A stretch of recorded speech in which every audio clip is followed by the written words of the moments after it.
Pas de logo, pas de nom, pas de marque. C'est une des raisons pour laquelle j'ai été voir cette marque. J'aime pas avoir des logos sur moi. De ce que j'ai vu, c'est la seule marque en tout cas qui n'a pas de logo. Et ça en fait c'est intéressant parce que on ne naît pas marque du verbe naître.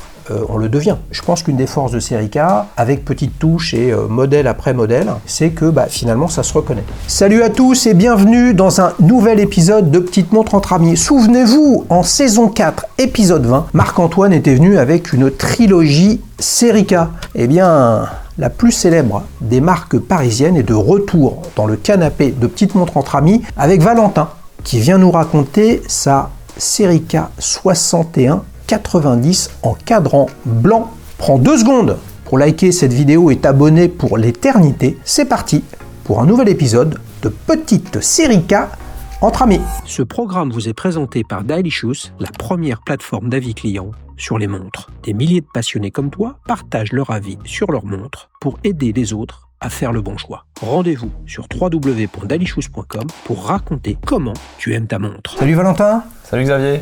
Bienvenue dans le canapé. Merci de m'accueillir. Et oui, 3e invité sur Serica. Ça faisait un bout de temps qu'on n'en avait pas eu. Puis surtout, c'est un modèle qui n'est pas passé sur la chaîne. La Serica 6190, c'est ça? Les nouvelles, les MSL. Ça veut dire quoi MSL? Mincy Level. Là, on va regarder ça de près. Vas-y, fais-la moi passer au poignet. Vous connaissez la sanction, les amis. Si elle me va, je repars avec. T'as pas de chance. T'as un bracelet Boucardillon. Il va m'aller forcément, cette montre.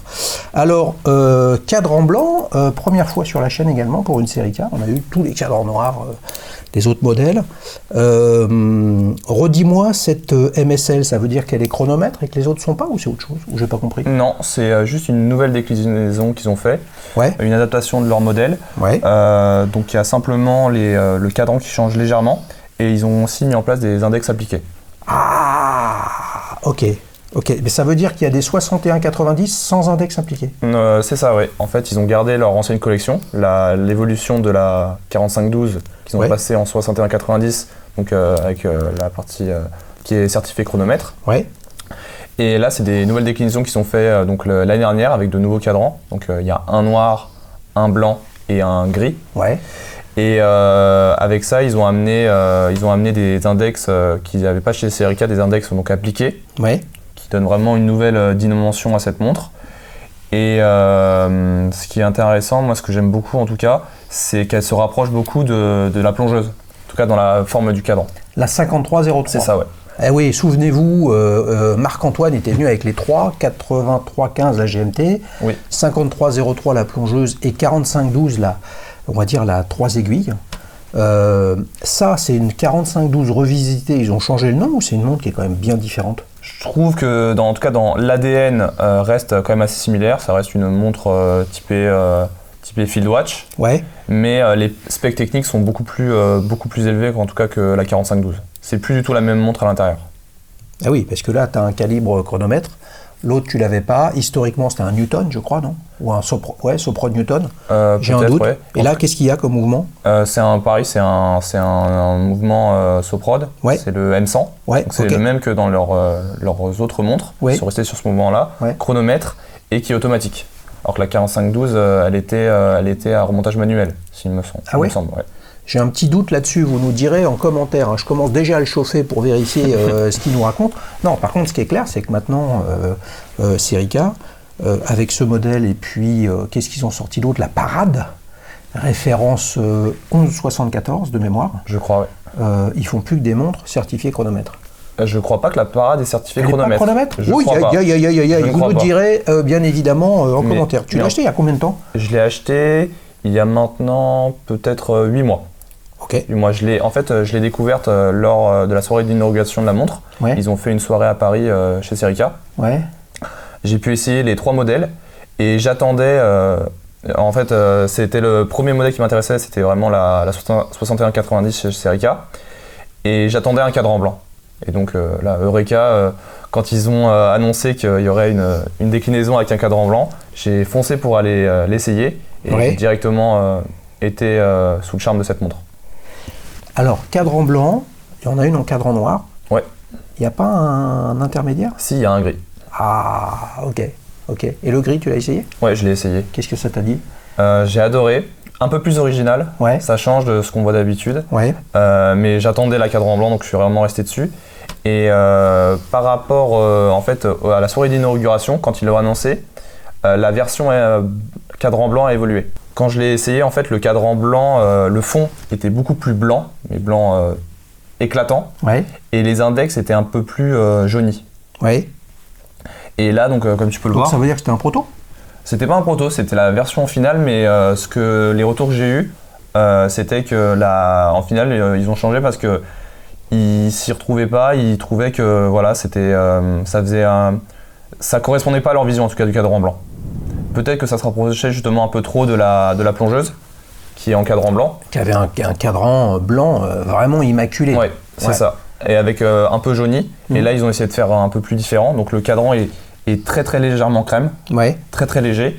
Et les index par contre sont blanc polaire. Toujours avec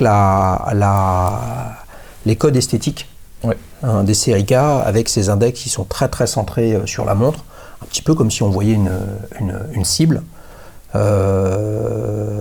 Combien ça coûte une montre comme ça ? Elle est un peu plus chère que les modèles 6190 classiques. Il me semble qu'elle est à 1090. 1090. Oui. Et là, franchement, tout ce que je vois, moi, là-dessus, évidemment, c'est qu'on a un bracelet rubber qui est sympa, qui est élastique, il est doux au toucher, etc. Très typé 50s, 60s, hein, je n'ai pas la date exacte de ce que faisaient à l'époque les fabricants de bracelets, mais ce n'est pas le bracelet d'origine, ça. Qu'est-ce qu'il y avait dessus ? Il y avait un bracelet en maille milanaise, il y avait quoi ? Il est vendu avec un bracelet type bon clip. Donc c'est des petits maillons fins en acier. Très confortable, un petit peu élastique aussi. Mais j'ai préféré changer parce que je la préfère en tout cas sur un bracelet tropique. Je la trouve qu'elle fait encore plus tout le watch. Et couleur kaki en plus. Hein. Oui, kaki, voilà. Donc je trouvais vraiment ça faisait ADN militaire. Avec le cadran blanc, ça ressortait beaucoup. Et j'étais pas dire déçu du bracelet, mais il y avait le fermoir, en tout cas je trouvais qu'il était un peu fragile et qu'il s'ouvrait facilement. Ça m'est arrivé plusieurs fois dans la vie de tous les jours que ma montre s'ouvre toute seule et que le bracelet pende. On est d'accord, tu as un petit ergot qui vient se cranter en fonction des endroits, etc.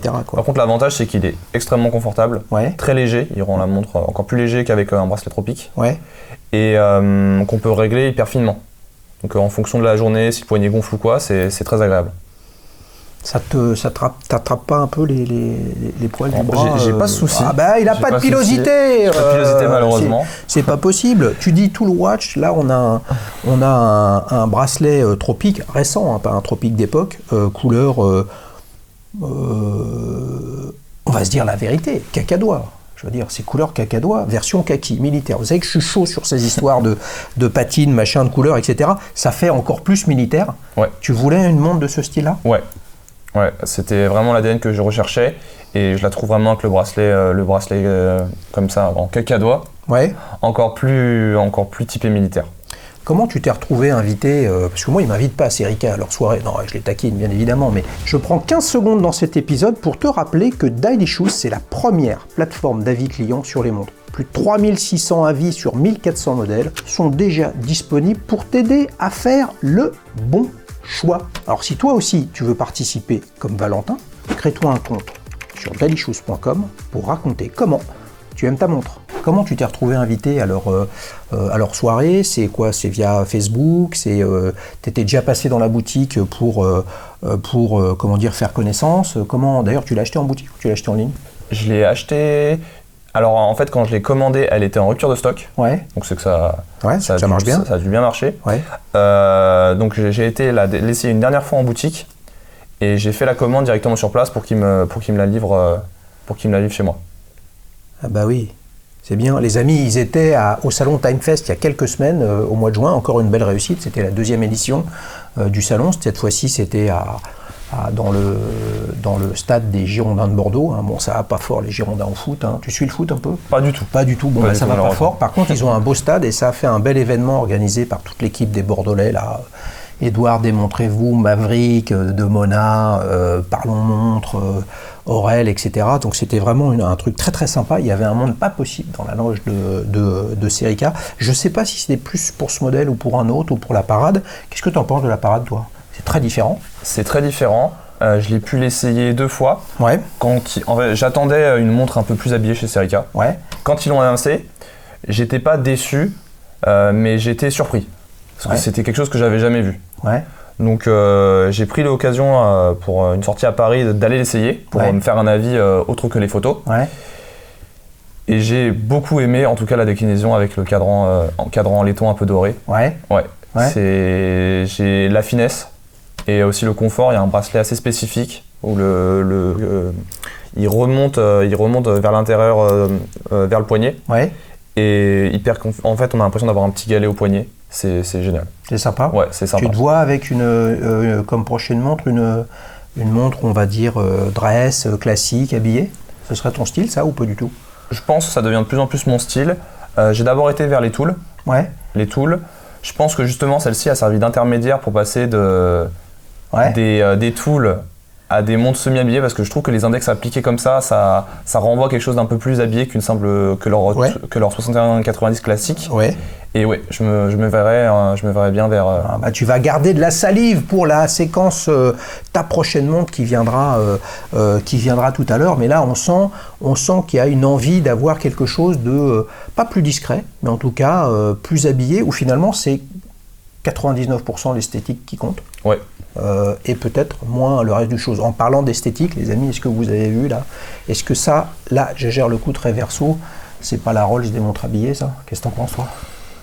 C'est iconique. Ouais. Je dirais pas que c'est la Rose des montres habillées.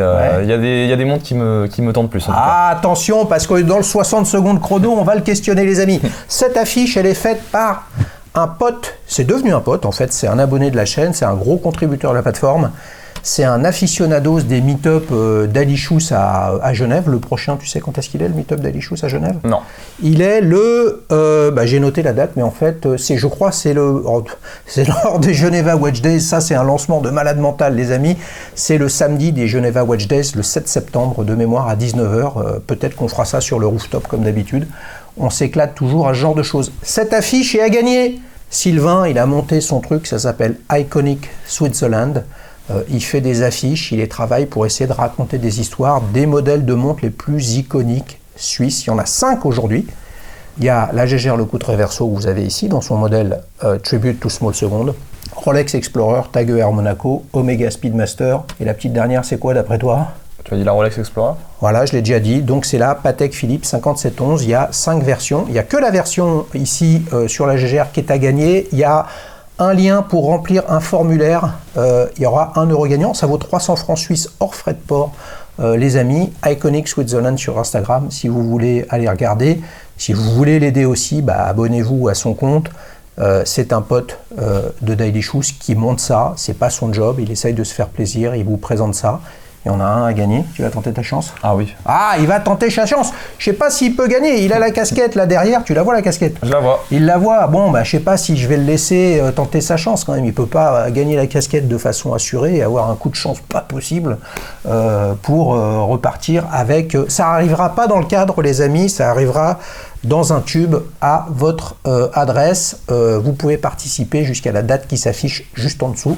Et là, le tirage au sort aura lieu. Revenons à cette Serica 6190. La 4512 qui est sortie il y a 3-4 ans, à peu près. Celle-là, elle te faisait de l'œil ou pas? Ou à l'époque, tu connaissais pas Serica? Elle me faisait de l'œil. Parce que je cherchais une montre, comme c'était à ce moment-là, c'était un peu ma première montre. Ouais. Je cherchais une montre surtout polyvalente. Ouais. Et justement, elle avait vraiment des codes esthétiques qui me parlaient. Et un petit diamètre, je pense que c'est important par rapport à la taille de mon poignet. Ça, c'est quoi ça? 38, 39? Un peu moins, je crois, 37, 36, quelque 37. chose. Ah là là, il y a un angstrom de pouillame de millimètres, ça change tout. Hein. C'est vrai qu'elle taille assez petit, je trouve, qui est plutôt sympa. Elle a les cornes assez courtes. Ouais. Et j'ai découvert Serica justement par ta vidéo. Laquelle alors? Celle avec Marc-Antoine? Non, avec la 5303. Celle avec Théo. C'est ça, Salut Théo, j'espère que tu vas bien. Oui, il était venu avec une 5303. Ouais, sympa comme tout, cadre noir. Cadre noir. Ouais. Et là, donc à l'époque, il y avait des cadres noirs sur la 4512. Oui, tout à fait. Ouais. Donc t'es pas allé sur la 4512. Donc en fait, ça, qu'est-ce qui fait que tu as choisi Serica? On a compris qu'il a découvert Serica avec Dalichous. Tu aurais pu le découvrir ailleurs, mais en tout cas, c'était avec cette vidéo. Et ça, c'est avec celle-ci que tu as démarré sur Serica? Non, j'ai démarré justement avec... t'en as une autre? Via la vidéo Théo, j'ai démarré avec la 5303. Donc t'as acheté la même que Théo? C'est ça. Et là, les gars, je sens, il y a intérêt d'ailleurs. Tu l'as amené ou pas? Je l'ai amené. Fais voir, elle est où? Elle est juste cachée ici. dans sa poche. Ah la vache, mais c'est une Destro là. Une Destro, ouais. Destro, ça veut pas dire destroy, hein, les mecs. Hein. Ça veut dire droitier en italien, donc couronne à gauche. Couronne à gauche. Mais t'es gaucher? Non, du tout. T'es droitier? Je suis droitier. Ah quand même, c'est déjà bien. Qu'est-ce qui fait que tu l'as pris inversé comme ça? Et alors, je trouvais que... Alors c'est une option qui est proposée sur le site de Serica pour toutes leurs montres. Ouais. Et justement, je trouvais que le fait de l'avoir à gauche, ça apportait quelque chose de plus identitaire encore à cette montre. Ouais. Là, elle ressemble pas du tout à toutes les montres disponibles, toutes les plongeuses disponibles, qui globalement se ressemblent tous, j'ai l'impression, sur le marché. Et aussi, comme c'est dans un but vraiment de l'utiliser pour des activités sportives, nautiques, etc., la couronne est assez grosse.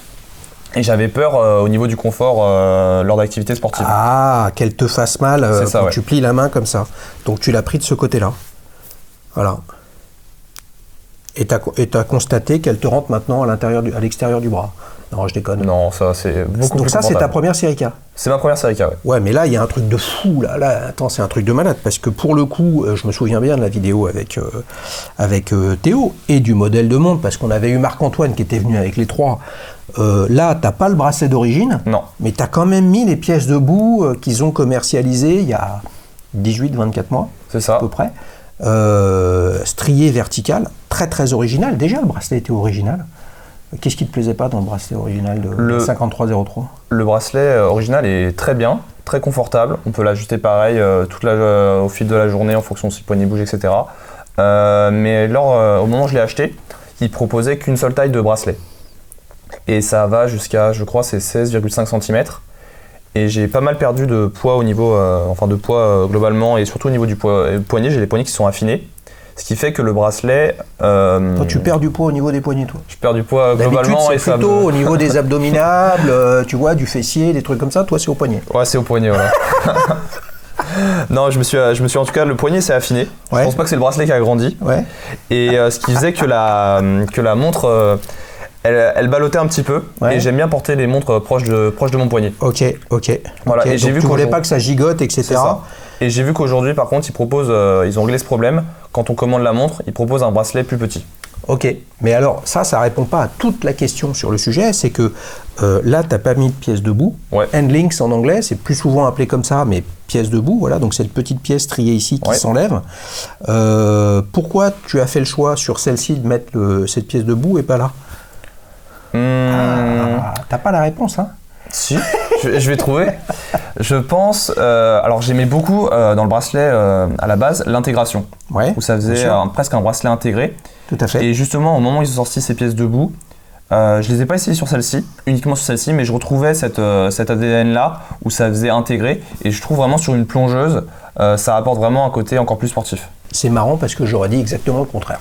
Ah oui? Ouais, tu vois, c'est-à-dire que moi ces pièces de bout, je les trouve très réussies parce que ça va dans le style de ce que moi je perçois de la marque, c'est-à-dire une vraie réflexion sur l'esthétique, sur le style. On aime, on n'aime pas, chacun son style, chacun son esthétique, mais il y a une vraie réflexion sur le design, etc. C'est pas simplement une pièce qui est là pour venir mettre un autre bracelet, tu vois, ce genre de choses, etc. Et moi je trouve que c'est strict quand même dans l'axe de la montre. Ça lui donne une dimension habillée qui va bien sur une montre qui ne l'est pas plus que ça, mais qui l'est nettement plus qu'une plongeuse. Et là, j'ai l'impression que ça lui enlèverait un peu de look de plongée. Mais fondamentalement, ça, c'est mon analyse à moi, mais c'est ta montre, c'est toi qui l'as choisi. Donc ce qui compte, c'est son avis à lui. On ne va pas se tromper, les amis. Ce qui compte, c'est celui qui a acheté une toquante. Qu'est-ce qu'il en pense? Eh ben, il va sur dalichous.com et puis il se crée un compte et il partage son avis dessus. Est-ce que ces pièces de bout, elles vont là? Non. Parce que je me posais... L'entrecorps n'est pas le même? Non. Je me posais la question au moment où je les ai achetés, savoir si on pouvait, comme j'avais déjà une montre, savoir si on pouvait interchanger. Ouais. Et ce qu'ils m'ont expliqué, non, c'est que chaque boîtier est, même si l'entrecorne est le même, chaque boîtier est différent. Ouais. Ce qui fait qu'au niveau de l'intégration, ce sera pas pareil au niveau du bracelet et qu'il y aura un léger décalage. Ok. Bah, c'est vrai, quand on les regarde comme ça, c'est subtil, mais effectivement, il y a une différence sur là, on a des anses beaucoup plus plates. Ouais. Ici, elles sont plus incurvées. Effectivement, c'est différent. Est-ce que tu fais de la plongée avec ta plongeuse ou pas du tout? Non, je fais des sorties en mer.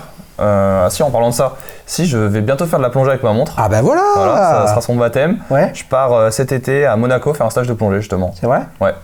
C'est bon, ça? Ouais. Une semaine? Non, ça va être sur 4 jours. T'as déjà fait de la plongée? Jamais. J'ai fait, et là c'est spécifique, c'est un stage de plongée en apnée. Ah, d'accord. Ok. Il a le physique de l'apnéiste, en fait, là. Pour ça qu'il a perdu du poids. Hein. Bah oui, plus on est volumineux, moins on coule. Hein. Qu'est-ce que vous voulez que je vous dise? C'est la poussée d'Archimède qui est comme ça. Donc ça veut dire que tu sais déjà que c'est celle-ci que tu vas mettre? Oui, c'est sûr. Ah ouais, la vache. Sûr.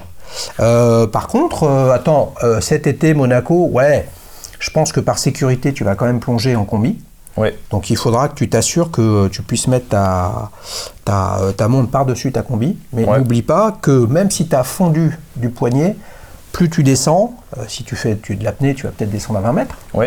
Bah, la pression fait que ton poignet fond et donc ta montre va un petit peu plus se balader. Il faudra que tu règles ça. C'est fou ce nombre de problèmes qu'il y a sur des trucs complètement inutiles. Tu pourrais plonger avec une montre électronique ou un truc comme ça. Qu'est-ce que tu vas t'emmerder à plonger avec ta montre Serica? Est-ce que tu as envie? Parce que j'ai envie, voilà, c'est ça. L'objet ne servira à rien, je pense. C'est plus pour m'amuser. Ok. Donc ça veut dire que si tu es allé sur la 6190, c'est que la proposition de valeur était au rendez-vous quand tu as acheté celle-là.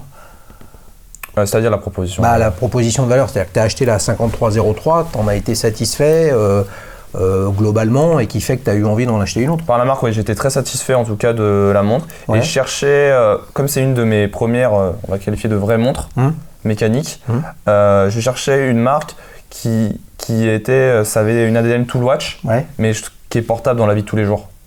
Je me voyais pas, par exemple, là j'aurais pu juste prendre une Citizen Pro Master pour aller faire un stage de plongée. Effectivement, ça aurait été peut-être plus adéquat. Ouais. Mais pour autant, je me vois pas dans la rue avec une montre aussi technique. Alors que là, celle-ci, même je la porte avec une chemise, un costume, etc. Ça jure pas, je trouve. T'as vu que Citizen venait de relancer la Pro Master de plongée de Enzo Molinari dans le film Le Grand Bleu, oui. Du vrai nom Enzo Mallorca. Oui. Ça te branche comme produit ou t'es quand même t'es plutôt montre analogique, mécanique, etc. Ça me brancherait parce que c'est un film que j'adore, Le Grand Bleu. Ouais. Mais pour l'instant, j'ai pas une collection encore assez grande pour me dire j'ai une montre aussi spécifique. Là, cette montre-là, je me verrais pas la porter dans la vie de tous les jours. Ouais, ok, je comprends. Et puis, c'est pas avec un stage de 4 jours à Monaco que tu vas plonger à 100 mètres et plus. Je sais plus où ils en sont maintenant avec la gueuse automatique, truc, machin, etc. À l'époque, Jacques Mayol, Jean-Marc Barre, qui jouait le rôle de Jacques Mayol, ils étaient à 100 mètres des brouettes, etc. Ce qui est absolument titanesque comme résultat. Ça me donne envie de revoir Le Grand Bleu, les amis. Ça doit être un sacré bon moment. Si on revient sur...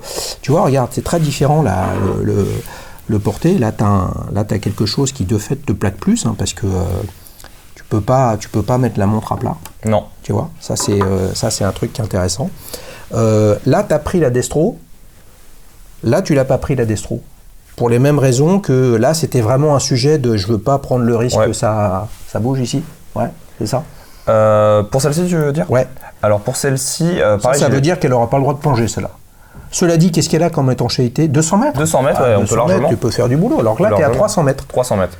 Ouais. Évidemment, les amis, ça a comme conséquence, ça, sans surprise, qu'une 5303, c'est plus épais.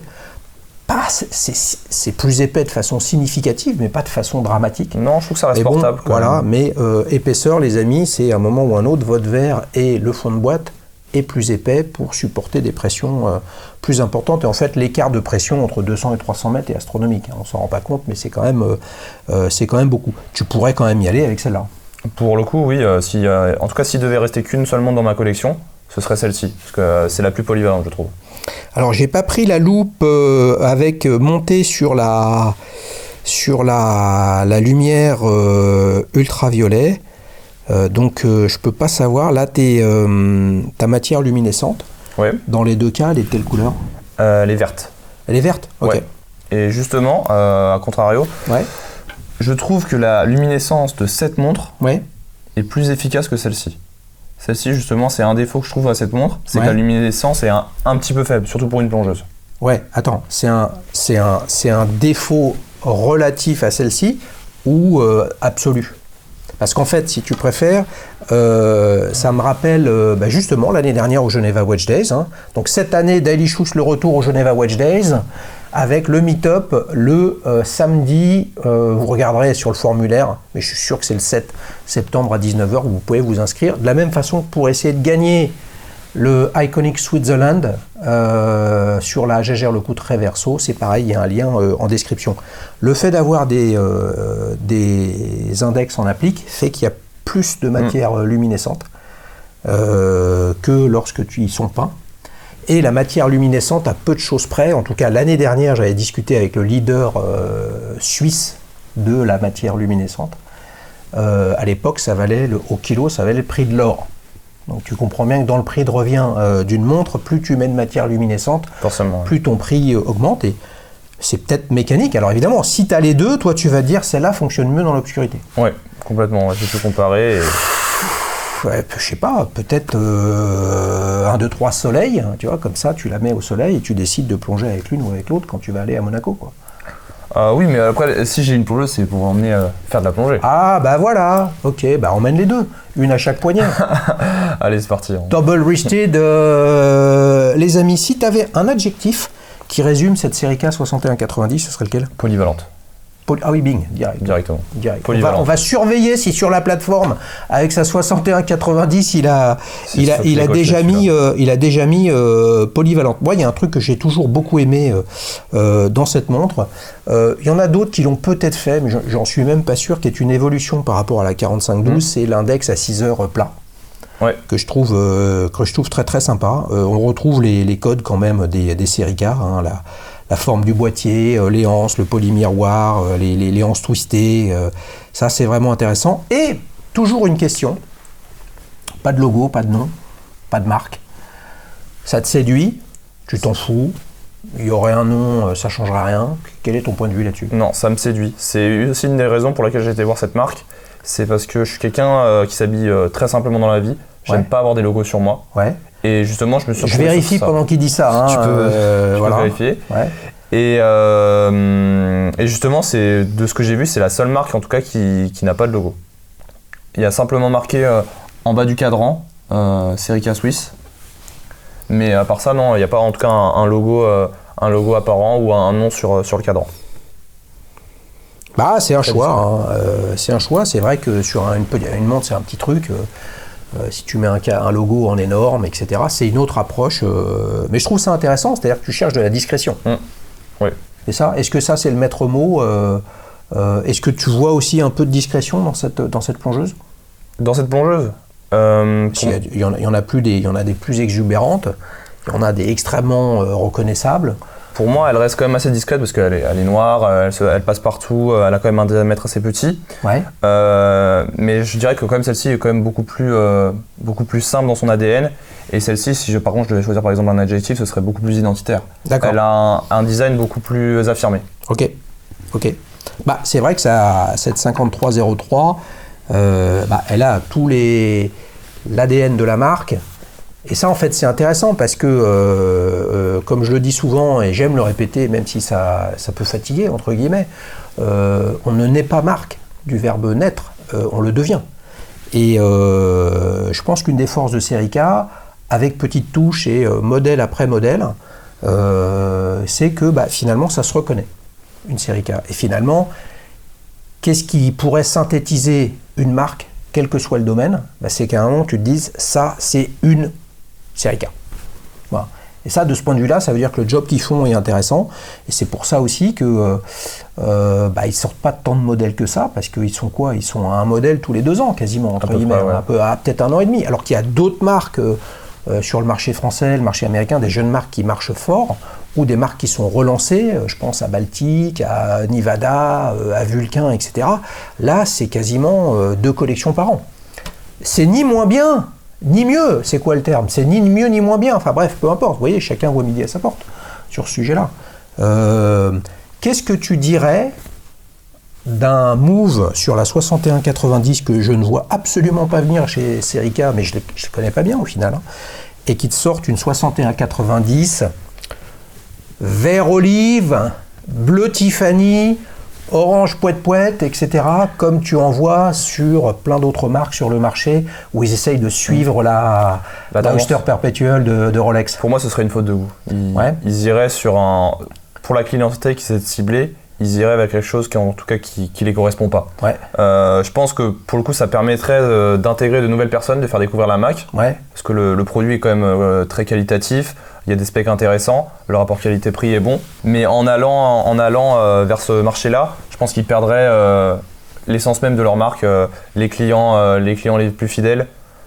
En tout cas, moi, je n'irais pas sur ce coup-là. Tu n'irais pas sur ce coup-là? Non. Les amis, dites-nous en commentaire ce que vous en pensez. Je suis assez d'accord avec ce que dit Valentin, mais d'un autre côté, un business, c'est aussi de grandir. Donc en fait, si la suite pour une marque, c'est de vendre au cœur du réacteur des clients historiques et finalement d'avoir des multi-récidivistes, tu vois, là tu as 2 Serica, peut-être que tu en as d'autres d'ailleurs dans ta collègue, je sais pas, ou que tu en achèteras une un autre jour, à un moment ou un autre, il faut quand même vendre des montres à des primo-accédants et peut-être que pour les séduire, il faut aller sur de la couleur. Moi perso, je pense pas, mais je pense que c'est un truc à creuser. Peut-être que vous avez un avis différent. Et si ça peut aider la marque aussi à se poser des questions, non pas qu'ils s'en posent pas, on en revient toujours à l'ADN de Daily Shoes.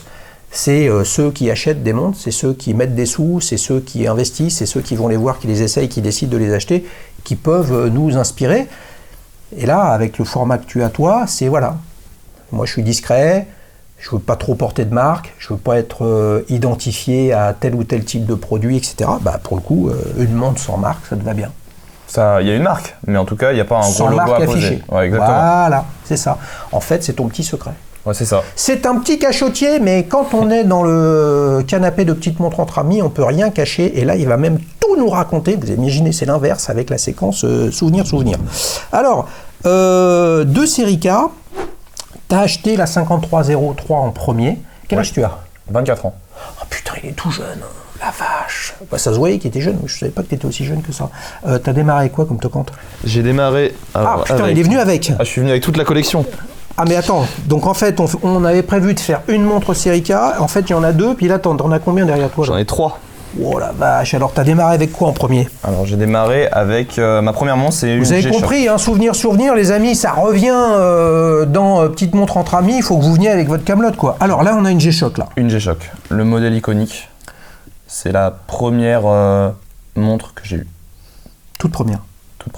Donc ça, c'est là. Alors, bouge pas. Ça, c'est le boîtier. Je suis désolé, Yvan. Yvan, il est venu avec sa G-Shock émergée. Il m'a tout expliqué. Jean-Charles de la chaîne Moonwatch aussi. Mais en fait, j'oublie. Ça, c'est la forme de la G-Shock. Ouais. Classique, historique. T'en as plein de modèles avec des fonctionnalités et des specs différentes. Là, t'as quoi là? Elle est un petit peu solaire, pas du tout. Elle est quoi? C'est le modèle classique, pas solaire, pas radiopiloté. Ouais. Qui a les fonctions de base. Ouais. Je l'ai reçu, je crois, pour mes 18 ans. Donc c'est un cadeau. C'est un cadeau, ouais. Ouais. C'est un cadeau. Et de la part de mes parents. Ouais. Et je pense que dans toute ma collection, c'est la montre que j'ai le plus portée. Parce que c'est pareil, c'est robuste. Et pareil, je trouve que le design est vraiment iconique. On peut pas faire une faute de goût en commençant une collection avec ça. Ah ouais. Direct, bing. Direct. Ok, why not? Moi j'ai tardé, hein, j'en ai pris une il y a moins d'1 an, hein, la orange, je sais pas si tu l'as déjà vue, parfois je la porte sur la chaîne. Elle a les horaires de marée. Moi ça m'intéresse pour aller à la pêche. C'est vrai? Tu vois, chacun son truc. On utilise, tu pêches toi? Non. Bon bah voilà, qu'est-ce que tu fais avec la G-Shock alors? Je fais du sport. Je l'utilisais à la base pour le sport parce que je fais de l'athlétisme. Qu'est-ce que tu fais comme athlétisme? Du 1500 mètres. Oh là, ça pique ça. Ouais, ça pique. Puis pourquoi t'as pas pris un truc moins fatigant? Non, mais là, c'est même pas fatigant, c'est horrible. On suit les conseils du coach. C'est vrai. Voilà, on mais est attends, orienté. mais tu fais de l'athlétisme depuis combien de temps? J'en fais depuis. Ça va faire ma 6e année. Ah ouais, mais t'es fité quand même. T'es pas fité sprinter, t'es fité. Non, plutôt demi-fond. Plutôt demi-fond, quoi. Ouais. Ouais, mais attends, donc moi ça me rappelle, mes 2 filles ont fait de l'athlétisme. Hein. Je les emmenais sur le stade. Le coach, bon, on va démarrer par 4 tours, voilà, et puis après on va enchaîner 3 tours, et puis après on va enchaîner 12 tours, et là je me dis, purée, mais c'est le cauchemar, quoi. Ça s'arrête jamais. C'est le cauchemar. Et qu'est-ce qui t'a séduit là-dedans? Parce que moi ça me séduit pas du tout, un peu comme une montre qui me séduit pas. Qu'est-ce que tu peux dire à ceux qui se disent, putain, mais c'est horrible? Ah, c'est un sport incompréhensible, je pense, pour ceux qui sont pas dedans. C'est le dépassement de soi. C'est la mentalité qu'il faut avoir dedans. Il faut se pousser à bout, il faut aimer se faire mal. Et je trouve que c'est un sport qui te sert aussi dans la vie de tous les jours. Ouais. Quand on voit quelqu'un qui fait de l'athlétisme, il a la niaque, il a pas peur de se faire mal, il a pas peur de se défacer, il aime le challenge, il est très compétiteur. Ouais. Et ouais, c'est ce qui me plaisait. Et aussi, les mentalités qui sont dedans, c'est un sport qui est extrêmement bienveillant. Et on essaie toujours peu importe le niveau, de pousser les autres à s'améliorer. Parce que malgré que c'est un sport qu'on peut qualifier d'individuel, c'est hyper collectif. Un sport collectif? Ouais, je considère que c'est un sport collectif. Okay. Non, mais c'est intéressant. Ouais. Combien tu fais au 1500? Je fais 4,15 à peu près. 4,15? Ouais. Record de France, c'est quoi? Le record de France, ça doit être un 3,30, peut-être 3,32. Oh, je sais pas. C'est le record du monde? 3,27 peut-être. Mais t'avances pas! Ah, je suis un amateur comparé à certains. Ouais, mais c'est horrible ça. T'imagines, c'est comme quand tu vas aux cartes. Ouais. Tu sais, t'es en carte, tu te dis, moi j'ai mon permis de conduire, je conduis, là, tu t'arraches et fais un tour de malade. Et sur un tour d'1 minute 10, le record du tour il est à 37 secondes et toi t'es à 1 minute 15, quoi. Alors que tu t'es arraché comme un malade, quoi. C'est 2 mondes. Hein. C'est ça, on s'en rend pas compte. Hein. Et ça pique sur les muscles, sur le souffle, sur le cœur, t'as les poumons qui te brûlent et tout ça. Ça a une réputation d'être très très difficile, le 1500, physiquement. C'est plutôt musculairement, je pense, qui est difficile, ouais. Mais c'est un effort qui reste assez court. Enfin court, c'est quand même 4 minutes, plus de 4 minutes à souffrir pour moi. Mais en tout cas, au niveau du souffle, je trouve pas que c'est la partie la plus difficile. Ça va plutôt être fatigant musculairement. Ok. Et tu cours avec la G-Shock ou on a le droit de courir avec une montre? Ah oui, on a le droit de courir avec une montre. Ouais. Pour les compétitions, j'utilise pas parce que en fait on habitue notre corps à ne pas à connaître des allures et surtout éviter certains gestes parasites comme ça, parce que le fait de regarder sa montre, ça va sortir de la course, ça va te faire perdre en énergie, etc. Donc j'ai commencé avec une G-Shock. L'avantage c'est aussi je fais pas mal de natation, donc c'était aussi pratique parce que elle est étanche. Tu fais du vélo aussi? J'essaie de m'y mettre un peu. Ah, mais je suis voilà. pas fan. Non, mais il fait tous les sports que j'aime pas. En fait, c'est parce que, j'ai pas le physique, et 2, parce qu'il n'y a pas de jeu. Et que, oui, bien évidemment, ton premier adversaire, c'est toi-même, et d'aller au-delà que ce que ton corps te dit. Ton corps, il dit, putain, ça pique trop fort, arrête. Moi, je suis plutôt dans la logique haute, c'est qu'il faut qu'il y ait un adversaire, il faut qu'il y ait vraiment de la tactique, du placement, etc., etc. Mais bon, bref, on s'en fout ça en fait. Donc, tu cours pas en compète avec. Non. Mais là, ça, c'est ancienne génération. Ouais. T'as pas de pulsation, de rythme cardiaque, de trucs, etc. Non. Donc là, t'es allé sur un truc un peu plus. C'était suffisant à l'époque. Et là, c'est quoi ça? C'est une Coros, donc c'est un équivalent de Garmin. Et il va falloir. Coros, c'est équivalent de Garmin, mais ça, c'est Garmin, c'est des Américains. Ça, c'est super léger, ça. C'est super léger, c'est un boîtier en plastique, ouais. Et le bracelet en nylon. D'ailleurs, ce bracelet-là, j'aimerais bien m'en trouver un pour que je pourrais associer à ma 6190, parce que c'est génial. J'avais un peu peur de la robustesse. Dites-nous, les amis, il y a une. Ça existe, ces bracelets-là. Ça a un nom. Et ça s'agrippe pas avec un scratch comme ça, mais c'est assez bien foutu. C'est vachement intéressant ce que je raconte. Je sais que ça existe, mais je me souviens plus du nom. Tu t'auras quelqu'un dans les commentaires qui nous dit. Peut-être Velcro, non? Ouais, non, mais c'est un. Bon, bref, peu importe. Qu'est-ce que ça fait, ça? Rythme cardiaque? Ça fait rythme cardiaque, ça fait GPS. Ouais. Donc ça donne ta vitesse, l'allure. C'est dédié à l'athlé ou c'est aussi natation? Non, c'est multisport. Il y a beaucoup de modes. Ouais. On peut choisir quelle activité on lance. T'as le GPS intégré? J'ai le GPS intégré, donc t'as pas besoin du téléphone? J'ai pas besoin du téléphone, non, que la montre. C'est bon ça. C'est bon. Par contre, dans 3 ans, ça marche plus. C'est le problème, obsolescence programmée. C'est ça, c'est le problème, c'est que c'est quelque chose de Ils vont tous nous niquer avec leur techno, voilà, c'est intéressant. Combien ça coûte ? Ça coûte à peu près 200 €. Ouais, donc c'est la moitié moins cher qu'une Garmin. Ouais, par contre, ouais, c'est pour ça que justement je l'ai choisi, c'est que c'était plus accessible. Étanche ? C'est étanche, il dit 50 mètres, mais tu peux nager sans souci avec.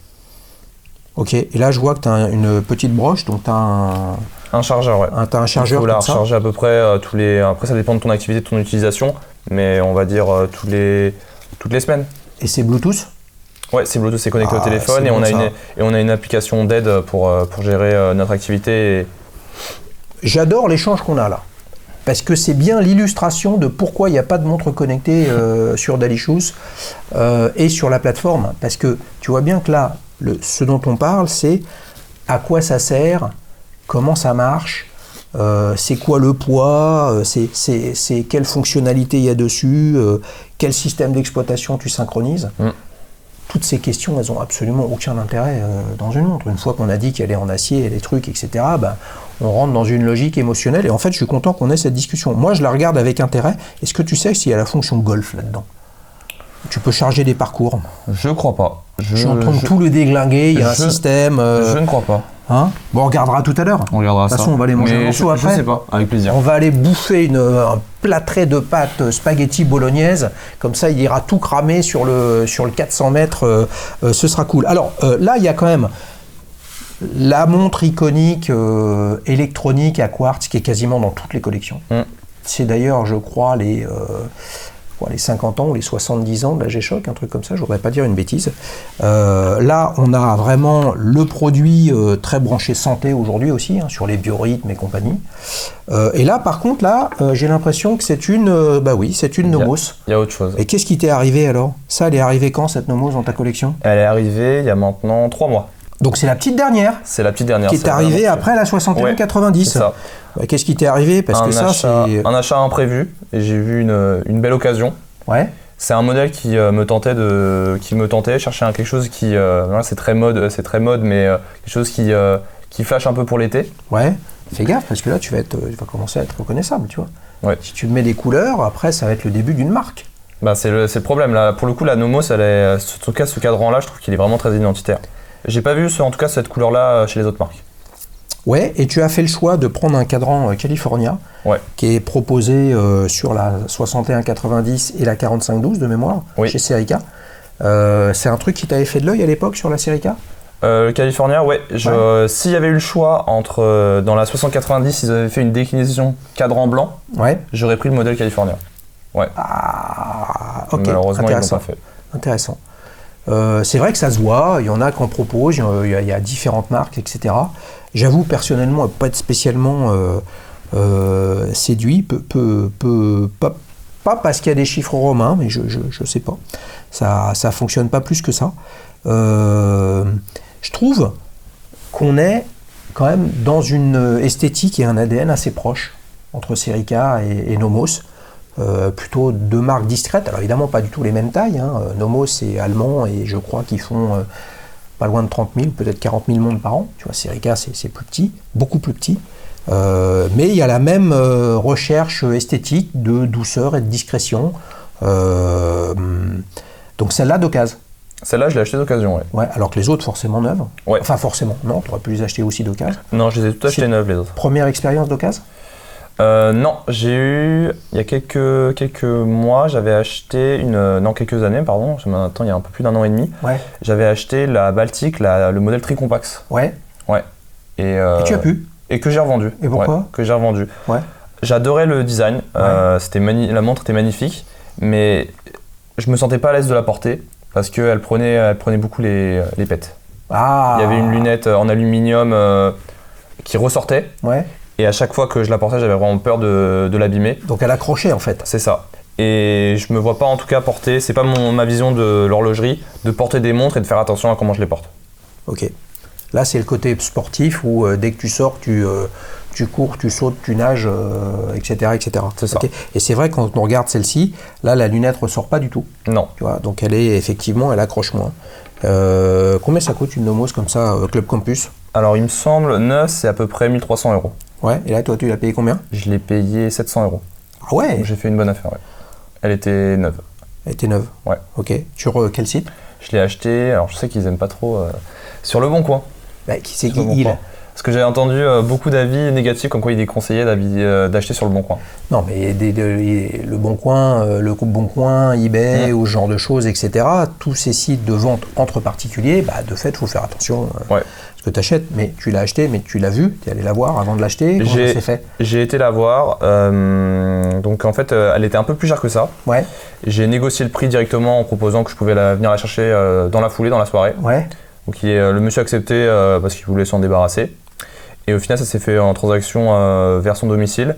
Un monsieur très sympa, on a pu pas mal échanger parce qu'il avait une belle collection. Ouais. Ah, c'est bon ça. Ouais. Donc une belle rencontre alors. Une belle rencontre. Comme quoi, Le Bon Coin, ça a dû. Une belle rencontre. Et quelqu'un qui bosse justement dans le milieu, qui est vendeur dans une boutique d'horlogerie. Ah, intéressant. Elle était neuve. Elle était neuve. Hop. On n'en dira pas plus comment elle est, etc. Bon bref, tout ça, c'est des histoires forcément. À un moment ou un autre, des montres, il faut les acheter. Là, on a l'illustration qu'une montre, une marque illustre, pas non plus iconique comme peuvent l'être Rolex, Omega ou Patek ou des choses comme ça, mais Nomos a un goodwill, enfin beaucoup d'aficionados et rarement des détracteurs. Et pour autant, on est quand même sur une montre dont le prix est divisé par deux entre le neuf en boutique et de l'occasion limite neuf de stock, c'est-à-dire du gris, quoi. Comme quoi, sur le marché, il y a de tout et tout est une affaire d'offres et de demandes. Bah là, manifestement, il y a plus d'offres que de demandes sur la Nomos Cloud Campus verte. Ce qui compte, c'est qu'elle te plaise. Elle me plaît. Et ben voilà, les amis. Avant d'enchaîner sur la dernière séquence de ta prochaine montre, on a le passage que vous attendez, qui est tant redouté, le 60 secondes chrono. Alors là, je te bombarde de questions très simples. Tu me réponds par oui ou par non ce qu'il y a dans la question. Très bien. Attention, tout ce que tu me diras sera retenu contre toi pour la séquence suivante. Qu'est-ce que tu regardes en premier sur une montre? L'étanchéité. Ta complication préférée? La date. Intéressé par les micromarques? Oui. Tu veux en citer une? Serica. Ah, ça c'était facile. Sur quelle plateforme tu trouves les meilleurs avis clients? Galicius. La montre préférée de ta collection? 5303. Expérience boutique ou solitude digitale? Digital. Tu préfères acheter neuf ou d'occasion? D'occasion. Ta marque préférée même si tu n'en as pas? Rolex. Série limitée ou non? Non, pas spécialement.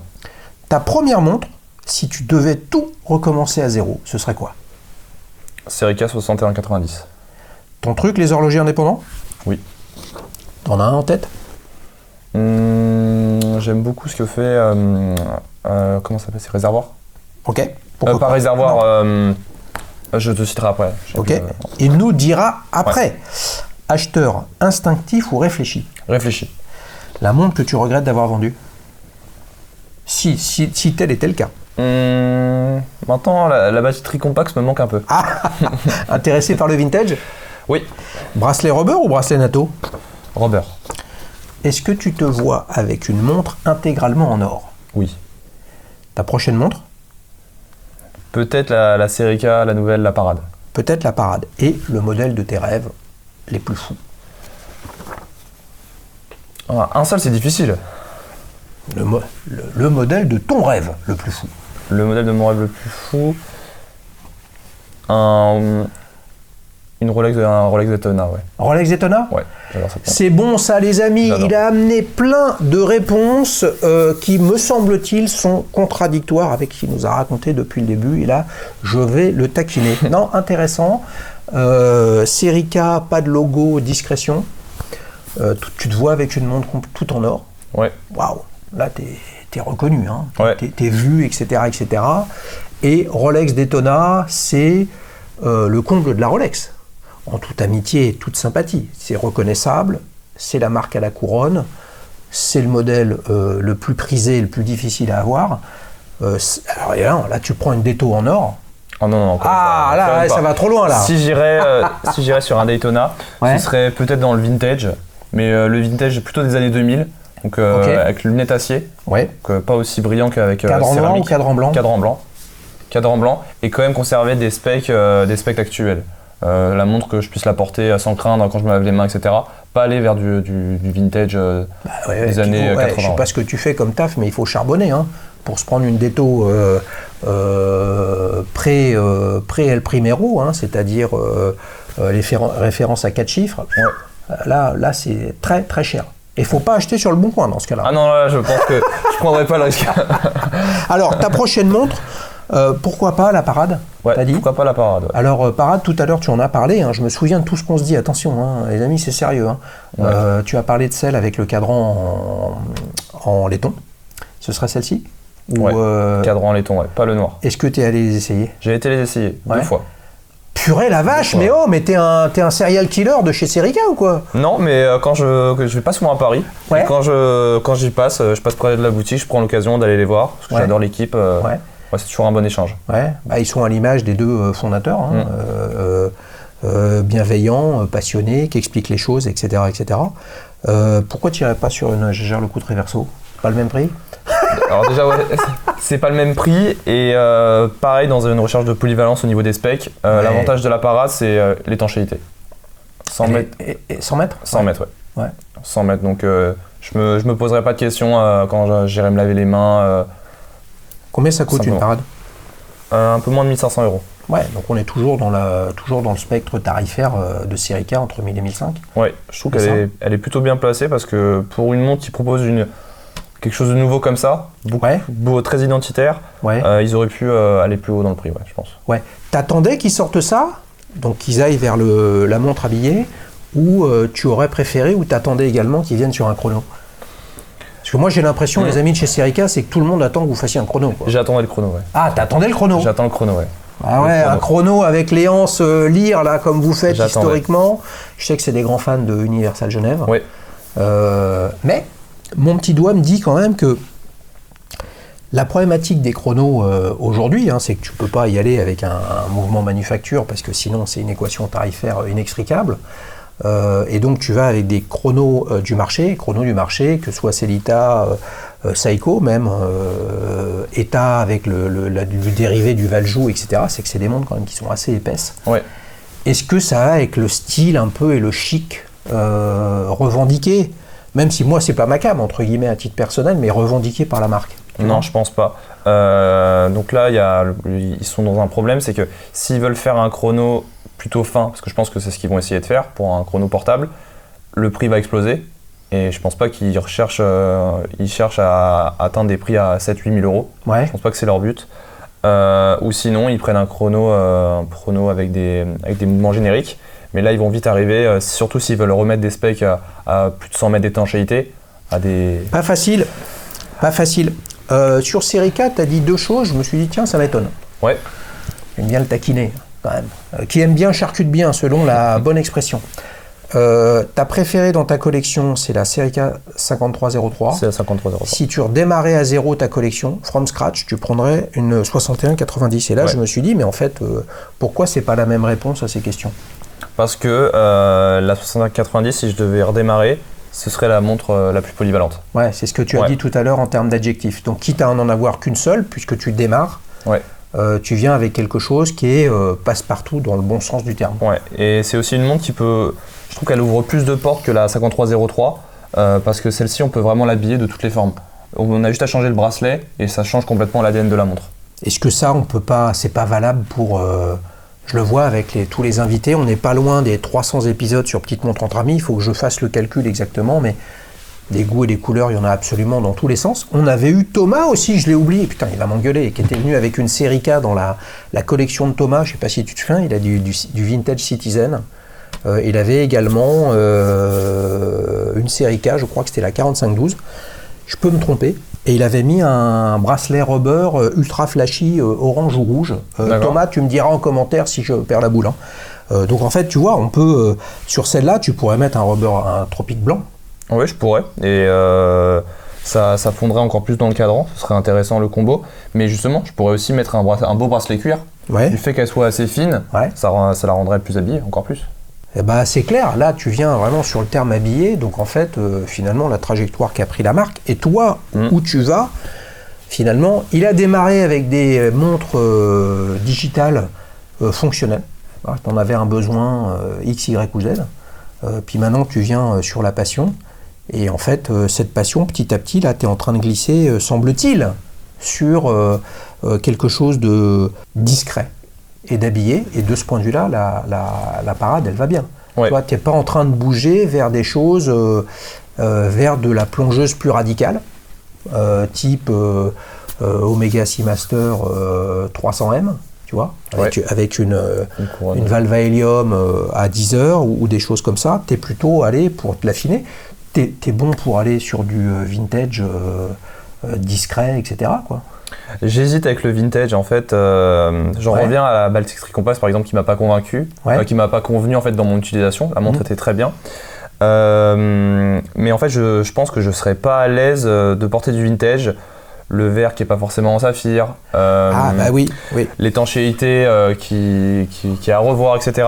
Je pense que je suis pas prêt en tout cas à passer le pas du vintage. Et justement via la 6190, je pense que ça a été mon premier pas vers des montres plus habillées.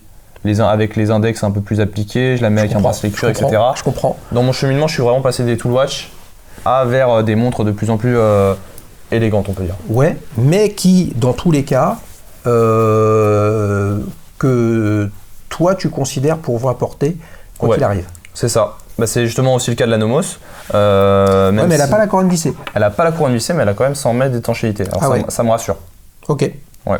Ok, bon après, bracelet en nubuck, le mec il va se baigner. Non. T'imagines, il va à Monaco, dans l'eau très salée de la Méditerranée, là tu remontes, bam, ton truc en nubuck, au revoir. T'auras plus qu'à te prendre un rubber de chez Rubber Bay ou de Zealand, tous ces fabricants-là, qui font des trucs sympas.